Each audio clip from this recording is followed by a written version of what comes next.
Yo, I'm just going to be going through each individual plugin that I have for all of the different elements for household name. So first off, I'm just going to be starting with the 808. With the 808, we've got some Fruity Blood Overdrive, which is some distortion. We've then got some OTT, which is a up and down multi-band compressor, and we've got our depth knob at 12%, which is basically just the mix knob. We've then got our Fruity EQ, and basically we're just cutting away the highs. We've boosted a little bit of the high lows, and then we've just cut away some of the low lows just to clean up the mix a little bit. And then after we've got our Fruity limiter, and basically what I've done is I've sidechained the kick to the 808 so that the 808 ducks under the kick, which basically gives the kick more punchiness, but at the same time, and lets it come through the mix properly without the 808 overpowering it. But then it also gives some movement to the 808 because when it's ducking under. But yeah, it just makes it sound nice and clear. Next up, we've got our snare, and for the snare, we've got some reverb. We've got a low cut at 505 hertz. We've got a high cut at up to 4K. We've then got the room size at 60, and we've got the wet knob at 4%. So even though it's pretty wet, it's technically a dry signal at the same time. We've then got some more OTT, and we've just got the depth knob at 8%. Nothing too crazy. And then we've just got our EQ. We've basically cut away all of the lows, and then we're boosting just some of the mids and some of the high mids, and then we're also cutting away at the high highs just to leave space for the hi hats. Then for the hat, we've got Crumble, which is a delay plugin, but I'm literally only using it for one segment, and it's just this segment, and it basically just turns that hi-hat backwards. It just reverses the hi-hat because that's a thing that you can do within the plugin.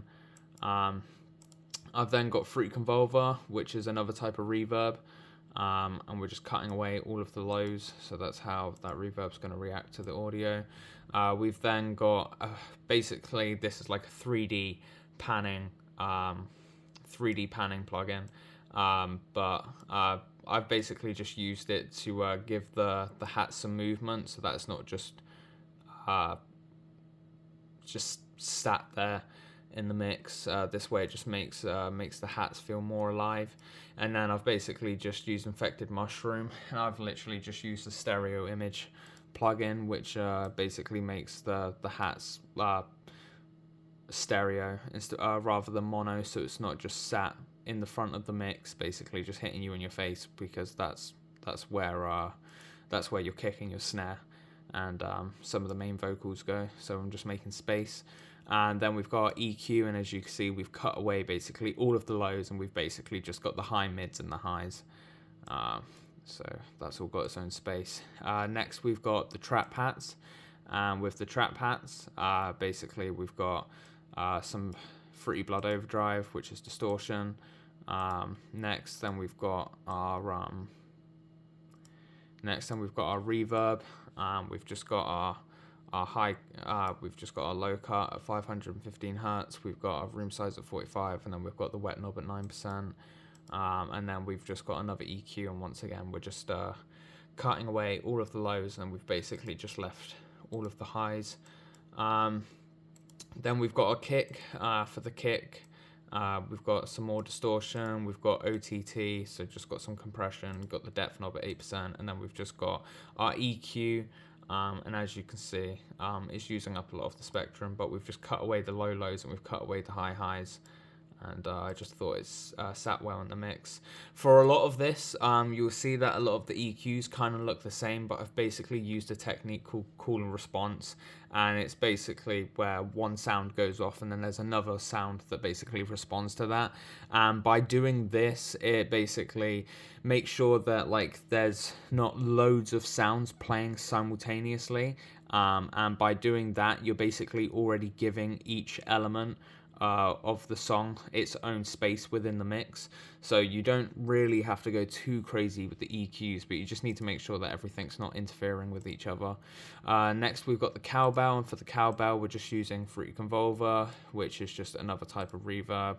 And we've just cut away some of the lows, and then we've also got our EQ here, which is basically just cutting away all of the lows, and then we've just got the mids and the high mids, and then we're cutting away the high highs. Then we've got a shaker, and for the shaker we've got reverb. We've got our reverb on it. We've got a low cut at 515 hertz. We've got a room size at 17, and we've got a wet knob at 22%. But then we've and then we've even got our EQ, but it looks like I haven't EQ'd it yet, so that will be something I'll get around to, but it doesn't really matter. Next, then we've got our cymbal, and it looks like the cymbal is the wettest thing within the whole mix. Well, we've got a low cut at 505 hertz. We've then got a room size at 75, and then we've got our wet level at 40%. But I mean, to be fair, the cymbal just sits in the back of the mix anyway, and it sounds really nice when it's just wet. So then basically what I did is, so I sidechained the kick to the 808, and they're basically their own thing. But then everything else, so then the snare, the hat, the trap hat, the cowbell, the shaker, the cymbal, so that I've linked them all to this drum bus, and basically I've used OTT, which is the compression, which basically just squashes everything together. So I'm basically using it as a glue to basically just make sure everything's glued together properly. We've then boosted the mids and the highs with fresh air, 10%, 20%, and then we've cut away by minus 0.8%. And then we've also got our limiter, and basically this limiter just makes sure that like everything's equal, so that there's no crazy peaks or anything, so that things aren't too loud when they're being played. Next, then we've got our first horn, and for the first horn we've got our reverb, got our low cut at 515 hertz, room size 65, and then we've got our wet knob at 15.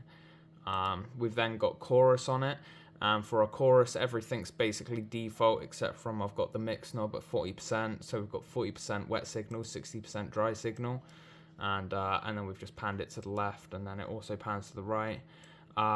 We've then and then we've also got our EQ, and as you can see we've just cut away the lows and the highs.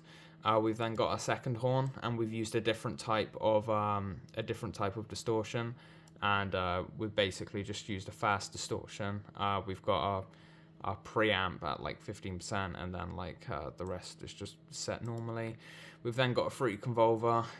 This one I haven't EQ'd, but I ended up using the Outhouse Empty preset, and yeah, it just sounded really nice. Then we've just cut away a lot of the lows, and then we've just like kind of left it, and we've cut away some of the highs. We've then got our delay horn, and for the delay horn, once again we've got Destructor.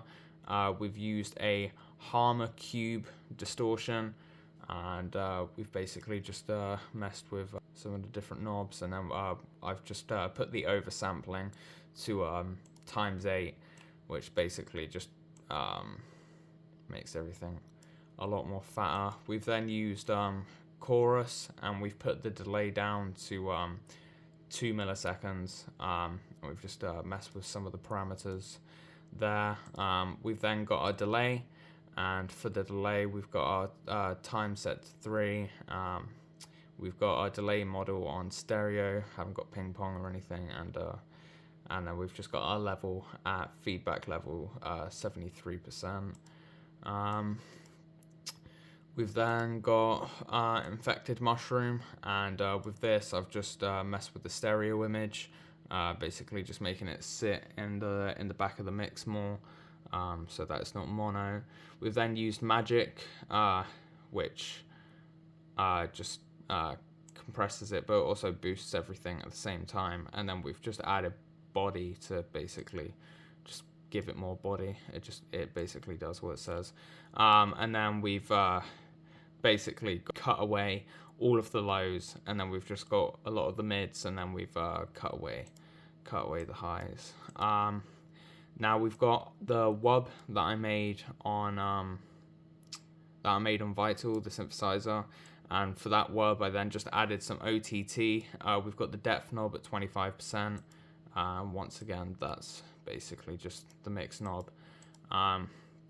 We've then got Fruit Convolver and Weaver, which is the reverb, and we've cut away the lows, and then we're basically just left with the mids and the high mids and the high highs. And then once again, we've just got our EQ here, and basically just cut away the lows and we've cut away the highs. Once again, I did call and response, so like nothing's really overlapping, so it doesn't really matter too much as long as everything's got its own space. Then for the sub bass, I just used Fruity Blood Overdrive, so some distortion just to make it fat, and then I've literally just cut away everything, and then we go up to about 70, even though the sub bass is between 20 to 60 hertz. But usually people do it between like 40 and 60 hertz. And then we've basically just got our random sound.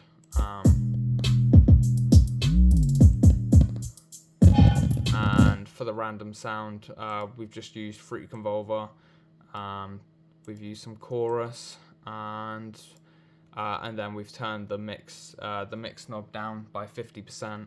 I'm pretty sure it's called parallel processing. So we've just got 50% of the dry mix, 50% of the wet mix, and then we've just got our EQ, and as you can see, we've cut away basically all of the sub, and then we've just got the low mids, we've got the mids, and then we've got some of the highs, and then we've just cut away some of the highs, and then literally then we've just got this, which is one of the risers, and for the riser we've just got our reverb. Low cut at 515 hertz. We've got a room size at 80, so it's pretty wide, and then we've got a wet level at 50, so it's pretty wet, but it's just sitting in the back of the mix. We've then used some Mia Fat, which is saturation, just to kind of beef it up, and we've put that at 22%. And then we've just got our final EQ, and as you can see, we've just cut away the lows, and then we've just got a little bit of the mids, and then we've got the high mids, and we've just cut away some of the high highs just so that it doesn't interfere with the hi-hats. And then that's literally it.